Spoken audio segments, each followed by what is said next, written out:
Página de abertura. Do livro Fonte Viva, psicografado por Francisco Cândido Xavier, pelo Espírito Emmanuel. Título da mensagem: Administração. Dá conta de tua administração. Jesus, Lucas 16, 2. Na essência, cada homem é servidor pelo trabalho que realiza na obra do Supremo Pai e, simultaneamente, é administrador, porquanto cada criatura humana detém possibilidades enormes no plano em que moreja.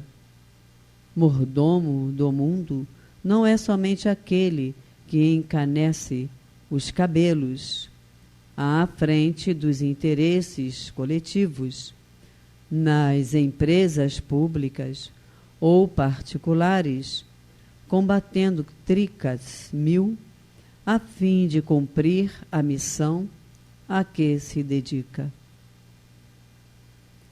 Cada inteligência da terra dará conta dos recursos que lhe foram confiados. A fortuna e a autoridade não são valores únicos de que devemos dar conta hoje e amanhã. O corpo é um templo sagrado. A saúde física é um tesouro. A oportunidade de trabalhar é uma bênção. A possibilidade de servir é um obséquio divino. O ensejo de aprender é uma porta libertadora. O tempo é um patrimônio inestimável. O lar é uma dádiva do céu. O amigo é um benfeitor. A experiência benéfica é uma grande conquista. A ocasião de viver em harmonia com o Senhor, com os semelhantes e com a natureza é uma glória comum a todos. A hora de ajudar os menos favorecidos de recursos ou entendimento é valiosa. O chão para semear, a ignorância para ser instruída e a dor para ser consolada são apelos que o céu envia sem palavras ao mundo inteiro. Que fazes, portanto, dos talentos preciosos que repousam em teu coração, em tuas mãos e no teu caminho? Vela por tua própria tarefa no bem diante do Eterno, porque chegará o momento em que o poder divino te pedirá: dá conta de tua administração. Emmanuel. E agora, a palestra. Vibrações amorosas envolvam a todos os corações. Meus irmãos, vamos dar continuidade ao estudo de O Livro dos Espíritos.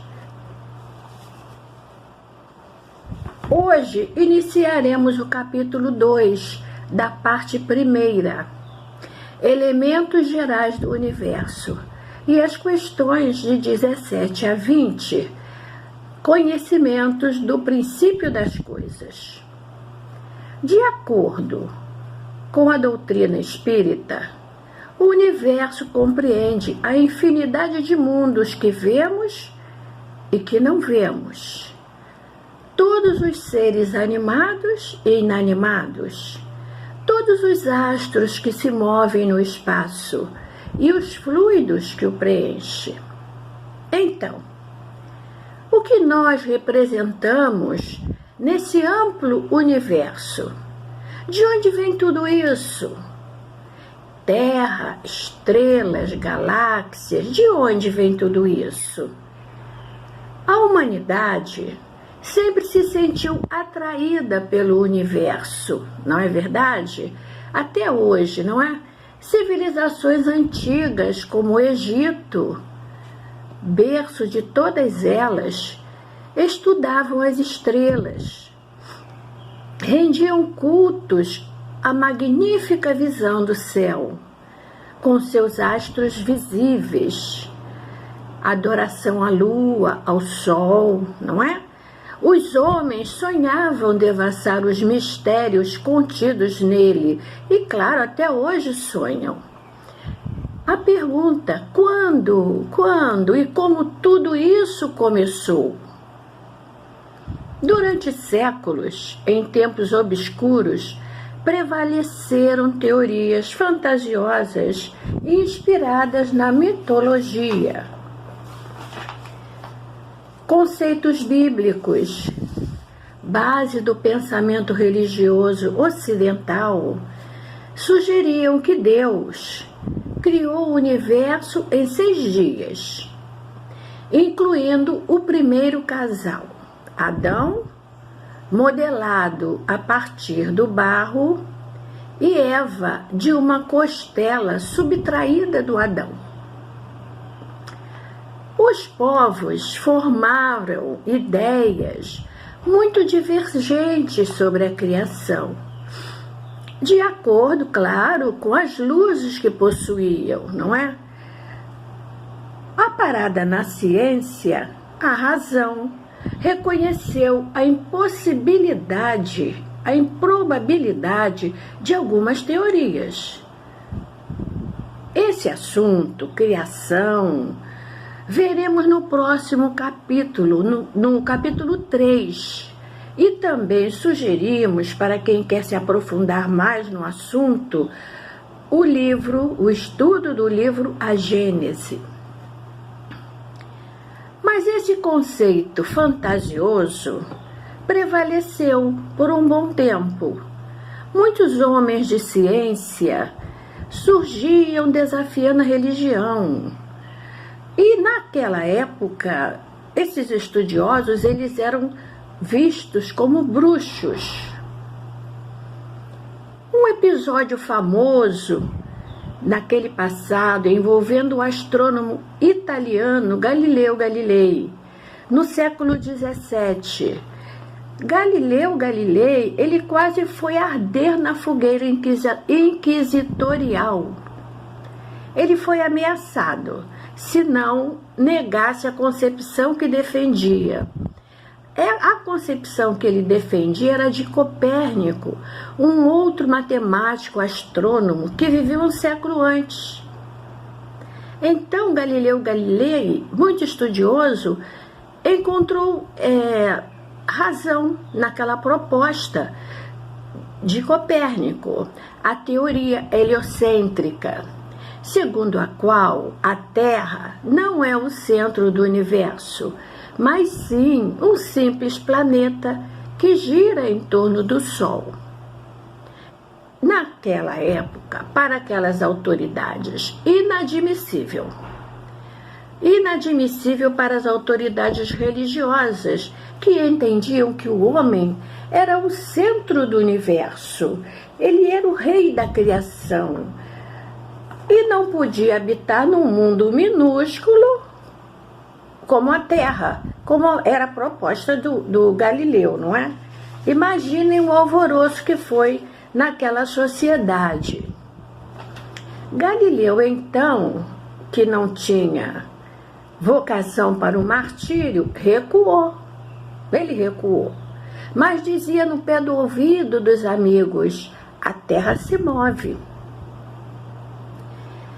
Galileu, então, continuou seus estudos e a história conta que ele acabou por descobrir o telescópio. Então, com a descoberta do telescópio, caíram por terra todas aquelas fantasias mitológicas, teológicas, religiosas, confirmando, através de cálculos matemáticos, as conclusões de Copérnico, a teoria heliocêntrica. Com o desenvolvimento da ciência astronômica, ficou impossível sustentar o geocentrismo como as autoridades da época acreditavam. Hoje, qualquer criança do primeiro grau tem consciência de que a Terra gira em torno do Sol. Isso foi para enriquecer a nossa conversa sobre o universo. Não é bonita a história de Galileu? Imagina quanto ele lutou naquela época. E na questão 17, a resposta dos orientadores siderais a Kardec chama a atenção. A pergunta de Kardec foi assim: é dado ao homem conhecer o princípio das coisas?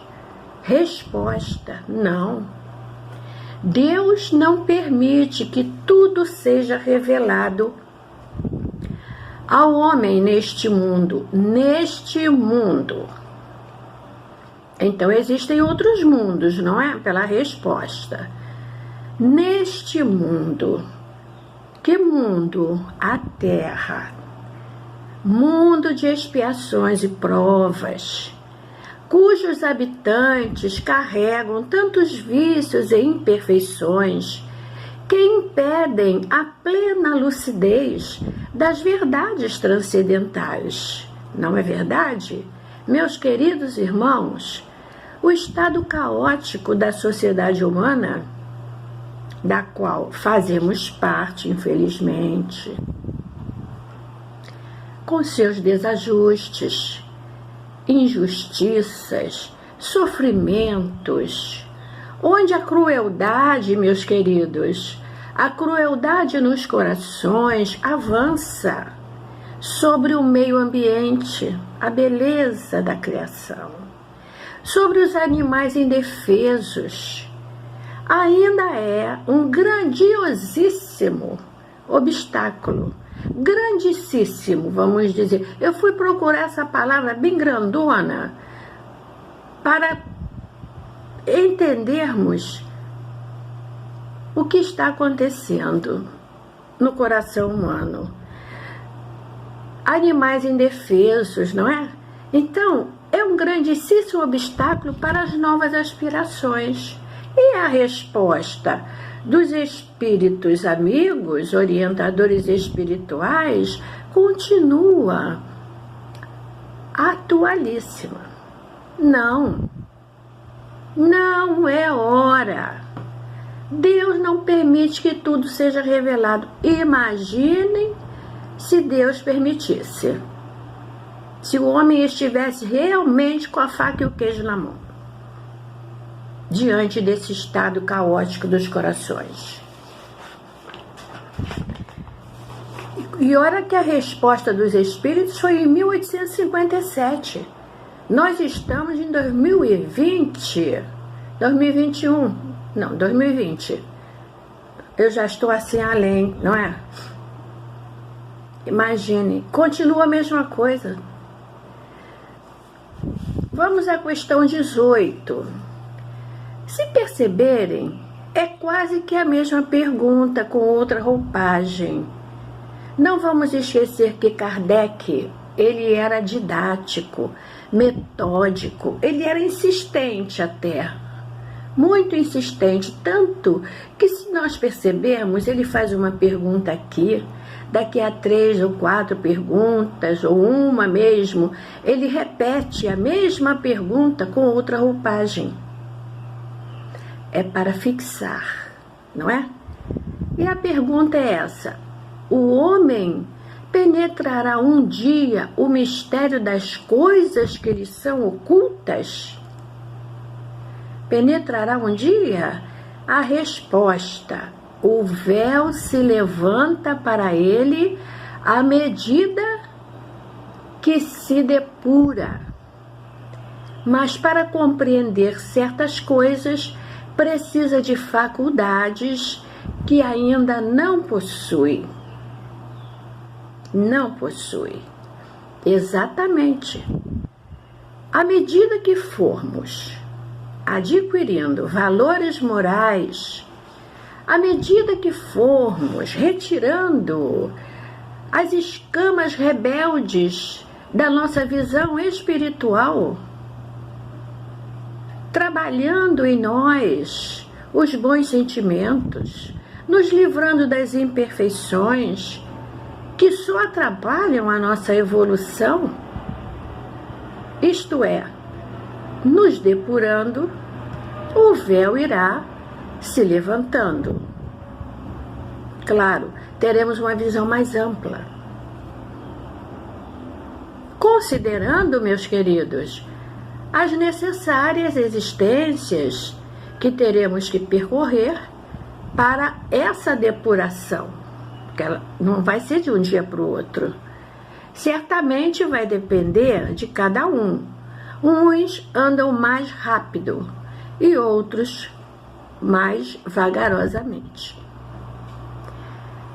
A Terra ainda enxergamos precariamente, observamos detalhes do programa divino sem uma visão abrangente e objetiva. Tiramos conclusões equivocadas, não é verdade? Tiramos conclusões apressadas.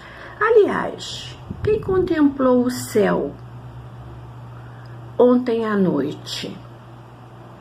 Hoje, quem contemplou o céu? Quem contemplou as estrelas? E a lua? A lua não cai. Quem contemplou a beleza da lua? Tão intrigante, não é verdade? Aliás, os astrônomos estão dizendo que aquela estrelinha ao lado da lua de ontem, hoje nós estamos no dia 6 de novembro. Então, uma estrelinha ao lado da lua é Marte, é o planeta Marte. Continuando, podemos dizer que se abrirmos, ele fala aqui do detalhes do programa divino. Nós estamos falando. Desculpe. Se abrirmos um ovo choco, ficaremos enjoados com aquele odor fétido, não é verdade? Ai, que cheiro terrível. Mas se esperarmos esperarmos alguns dias, deixarmos a natureza seguir o seu curso, veremos um dos mais belos fenômenos da vida. A casca do ovo se romperá e de lá sairá o pintinho. Então, um dia, não sabemos quando a humanidade completar a sua formação espiritual, superar a animalidade, romperemos a casca, assim como o pintinho, nessa incubadora divina que é a Terra, não é? O item 19, a questão 19, a pergunta é essa: não pode o homem, pelas investigações científicas, penetrar alguns segredos da natureza? Resposta: a ciência lhe foi dada para o seu adiantamento em todas as coisas, mas ele não pode ultrapassar os limites fixados por Deus. Aqui embaixo, Kardec fez um comentário muito interessante, abaixo da 19, que ele diz assim: nós estamos aqui com o Livro dos Espíritos, que ele diz assim na questão 19: quanto mais é concedido ao homem penetrar nesses mistérios, tanto maior deve ser a sua admiração pelo poder e a sabedoria do Criador. Olha que lindo! Mas seja por orgulho, por fraqueza, sua própria inteligência o faz, muitas vezes, joguete da ilusão. Olha o orgulho aí. Ele amontoa sistemas sobre sistemas, e cada dia que passa lhe mostra quantos erros tomou como verdades e quantas verdades repeliu como erros. São outras tantas decepções para o seu orgulho. Emmanuel ensina que o orgulho é o carrasco da alma. E é mesmo, não é? Meus queridos, ciência e religião caminham em linhas paralelas, que fatalmente se encontrarão quando religiosos forem mais racionais e cientistas menos pretensiosos. E há perguntas que a ciência tão cedo conseguirá responder, enquanto não aceitar a existência de um Criador, de um poder maior. A ciência avança, sabemos disso, está a passos largos, passos audaciosos.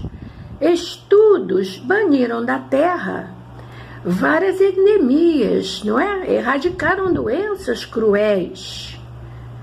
Mas outras surgiram e continuam surgindo, justamente para o desenvolvimento da inteligência. Há pouco, nós vimos pela televisão que o planeta Vênus foi visitado. Está sendo investigado e assim vai acontecendo a evolução, o adiantamento das coisas, mas muito devagar, com muita cautela. A questão 20, que é a última, Kardec pergunta aos orientadores espirituais: fora as investigações científicas, pode o homem receber comunicações de ordem elevada acerca do que lhe escapa aos testemunhos dos sentidos? Pode? Resposta: sim. Se julgar útil, olha a palavra, Deus pode revelar-lhe aquilo que a ciência não consegue explicar. Pelo esforço, pelo merecimento, o homem pode sim receber respostas dos benfeitores espirituais em nome de Deus. Pode. Quantas vezes recebemos respostas aos nossos anseios do nosso guia amigo? Eu, então, pelo tempo, não é verdade? Tenho histórias para contar sobre